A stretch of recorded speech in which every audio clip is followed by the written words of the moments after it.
میدان وردګ ولایت د هیواد یو له سرسبزو ولایتونو څخه دی چې ډیری اوسیدونکي یې پر کرنه مالدارۍ بوخت دي.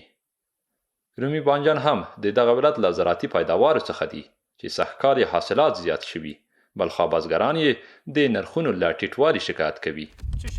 ښه دی بانجان خو ډېر بد نه دی، حاصل ډېر ښه دی، خوندور دی، ډېر تازه دی. نو بس نو کارم ښه دی، روان دی، موږ هم کارونه ډېر پې کوو، نو دوا هم ورکوو، سرې هم ورکوو، نو خو لږ داسې هغه ده مطلب چې لږ ارزانه دی. بازار نه لري، اوس دلته خصتخانه نشته دی چې وې ساتو هغه یې کو درځي پاکستان ته، پاکستان کې خرڅېږي په 200 کلدار خرڅېږي، هغه مصارف چې تو باسې وروره دلته موږ ته راشي ارزم چې حساب کې 60 روپۍ 25 روپۍ یا 10 روپۍ موږ ته اوسط پیسې ولوېږي. دغه بانجان موږ ټول لیږو پاکستان ته په ناچیز قیمت باندې وځي، که دا یعنی دلته سردخانې وي،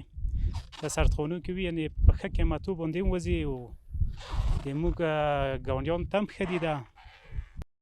د یاد ولایت د کرنې او بولګولو مالدارۍ ریاست مسؤلین هم وایي چې د رومي بانجانو حاصلات زیات او نرخونه یې په دې وروستیو هفتو کې ټیټ شوي. دوی زیاتوي چې په دې اړوند یې د دغه ولایت د سبزیجاتو اتحادیه او تجارانو سره په ګډه ناسته کړې تر څو یادې ستونزې ته حل لار پیدا کړي. موږ د مالیې وزارت، د صنعت او تجارت وزارت او د کرنې او بولګولو مالدارۍ وزارت او د رئیس الوزرا